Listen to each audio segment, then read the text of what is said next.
अस्सलामुअलैकुम, welcome back to my YouTube channel learn with Laila Afzal Khan. आज का हमारा लेक्चर नंबर 2 है। इस वीडियो में हम अगेन पेयर ऑफ वर्ड्स करने वाले हैं। इस वीडियो में हम 10 पेयर्स करने वाले हैं। पिछले वीडियो का लिंक डिस्क्रिप्शन में मौजूद है, आप वहां से देख सकते हैं। फ़िलहाल हम सिर्फ और सिर्फ ए के वर्ड्स सारे क्लियर कर रहे हैं। आज के लेक्चर में ए वाले वर्ड्स कंप्लीट हो जाएंगे और इसके बाद हम बी वाले वर्ड स्टार्ट करेंगे।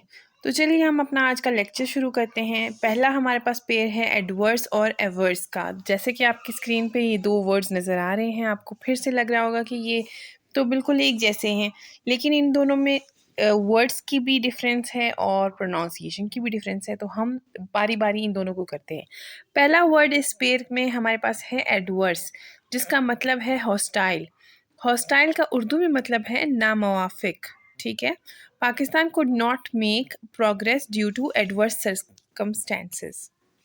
दूसरा वर्ड हमारे पास इस पेयर में है एवर्स। एवर्स का मतलब होता है opposed, unwilling to do a thing.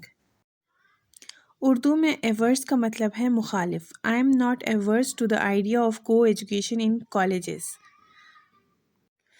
उसके बाद हमारे पास दूसरा पेयर है जिसमें है दो वर्ड्स आल्टर और ऑल्टर। दोनों एक जैसे हैं, सिर्फ और सिर्फ ए और ई का फ़र्क है। प्रोनाउंसिएशन सेम है लेकिन मीनिंग्स टोटली डिफरेंट है।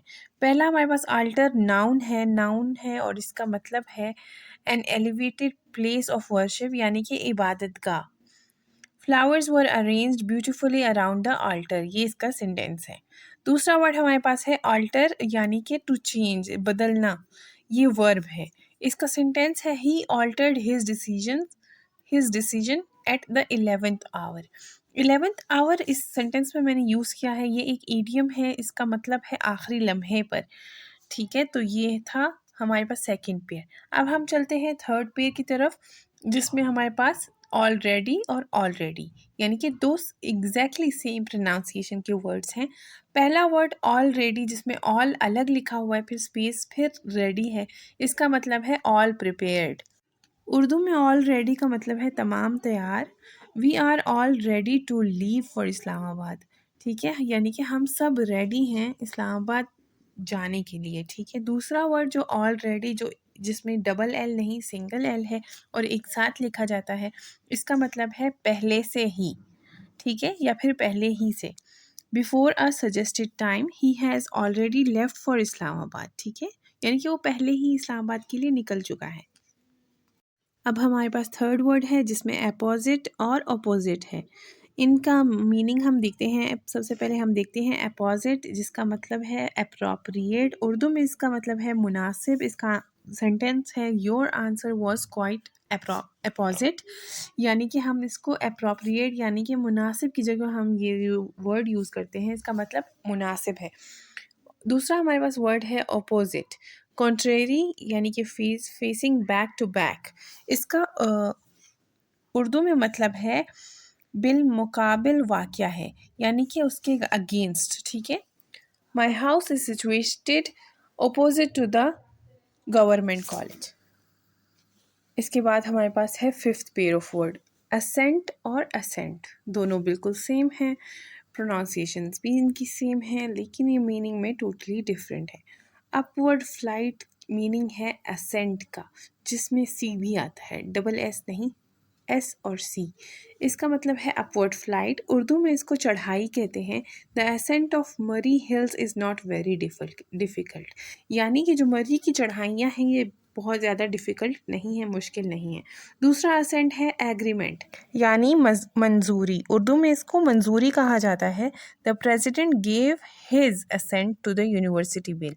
यहाँ पे बिस लिखा हुआ है गलती से, ये हिज है, यानी कि प्रेसिडेंट ने अपनी तरफ से मंजूरी दे दी यूनिवर्सिटी के बिल को। अब हमारे पास नेक्स्ट पेयर है ऐसे और ऐसे। ऐसे जिसकी प्रोनाउंसिएशन है, इसका मतलब है अटेम्प्ट। ऐसे एक वर्ब है और इसका उर्दू में मीनिंग है कोशिश। इसका सेंटेंस है he assayed at climbing the hill. Sentences लिखने का मकसद ये है साथ में, ताकि ये वर्ड्स क्लियर भी हो जाएं कि हम इसे सेंटेंसेस में कैसे यूज़ करते हैं। दूसरा ऐसे है पीस ऑफ राइटिंग। इसको उर्दू में मजमून कहा जाता है। ही रोट अ कॉम्प्रिहेंसिव ऐसे on the economic issues of Pakistan. Next word हमारे पास जो नेक्स्ट हमारे पास पेयर है वो है एंटिक्स और एंटीक। एंटिक्स कहते हैं क्वियर ओड यानी कि अजीब को। इसका सेंटेंस है everybody laughed at his foolish antics. ठीक है। दूसरा एंटीक है, इसको एंटीक प्रोनाउंस करते हैं और इसका मतलब है of old times, old fashioned, या फिर उर्दू में इसको हम कहेंगे पुरानी। This traveller has come from the antique land of Egypt. ठीक है, ये इसका सेंटेंस है। तो ये है डिफरेंस एंटिक्स और एंटीक में। ठीक है, दोनों पे आपने गौर करना है। एक का मतलब है अजीब, दूसरे का मतलब है पुरानी या फिर बहुत ज़्यादा पुराने ज़माने से इसका कोई रिलेशन होना। ठीक है, जैसे this traveller has come from the antique land of Egypt. अब हमारे पास एक और पेयर है जो कि है ऑगर और ऑगर। इनकी प्रोनाउंसिएशन बिल्कुल सेम है, इनके स्पेलिंग्स में थोड़ा डिफरेंस है और मीनिंग इन दोनों का टोटली डिफरेंट है एक दूसरे से। अब सबसे पहले हम ऑगर यानी कि ई वाले ऑगर की बात करते हैं। ये नाउन है अ कारपेंटर्स टूल। कारपेंटर के एक टूल को कहा जाता है auger. The carpenter forget auger at home. ठीक है, ये इसका सेंटेंस है। दूसरा ऑगर जिसमें यू आता है, इसका मीनिंग है टू फोरटेल। ठीक है, उर्दू में इसका मतलब है पेशन गोई करना।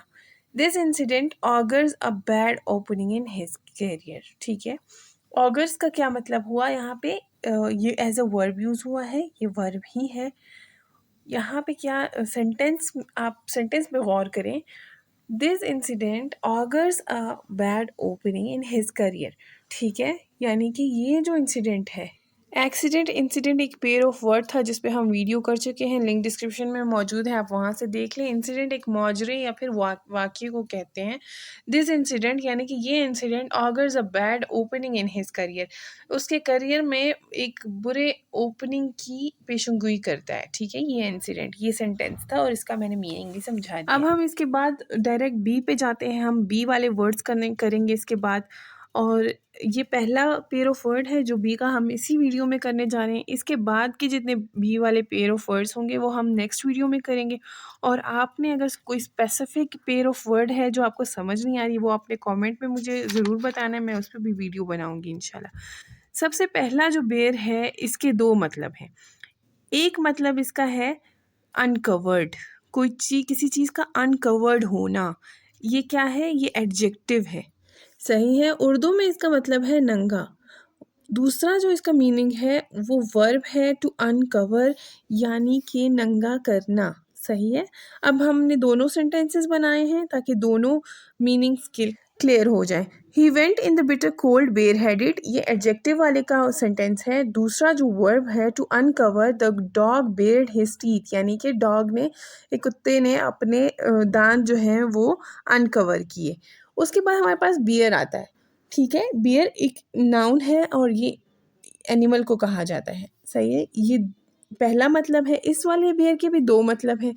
पहला नाउन है जिस यानी कि जानवर को कहा जाता है, एक जानवर का नाम है रीच, जिसको उर्दू में कहा जाता है। दूसरा इसका मीनिंग है टू एंड्योर, यानी कि ये वर्ब हुआ। इसका मतलब उर्दू में ये है कि बर्दाश्त करना। He was killed by the bear in the forest. सही है, यानी कि उसको रीच ने उसको कत्ल कर दिया, उसको खा लिया, इस तरह से इसका ये मतलब है। अब हम जो दूसरा बियर है, इसका सेंटेंस मैंने जानबूझ के नहीं लिखा। दूसरे बियर को आप लोग सेंटेंसेस में यूज़ करके कमेंट सेक्शन में ज़रूर बताइएगा, ताकि मुझे ये पता चले कि आप लोगों को इसकी समझ आई है या नहीं। तो यह आप लोगों का ऐसा होमवर्क हो गया। और बाकी अगर आप लोगों को कमेंट में कोई स्पेसिफिक पेयर ऑफ वर्ड जानना है, उस पर आप चाहते हैं कि मैं वीडियो बनाऊं, तो आप वो पेयर ऑफ वर्ड, उनके दोनों वर्ड्स जो है कमेंट सेक्शन में ज़रूर लिखिएगा। तो वीडियो को लाइक और शेयर करना मत भूलिएगा। और अगर आप लोग मेरे चैनल पे नए हैं और आपको मेरी वीडियोस अच्छी लगती हैं तो चैनल को सब्सक्राइब ज़रूर कीजिएगा, ताकि हर आने वाली वीडियो आप तक पहुंच सके।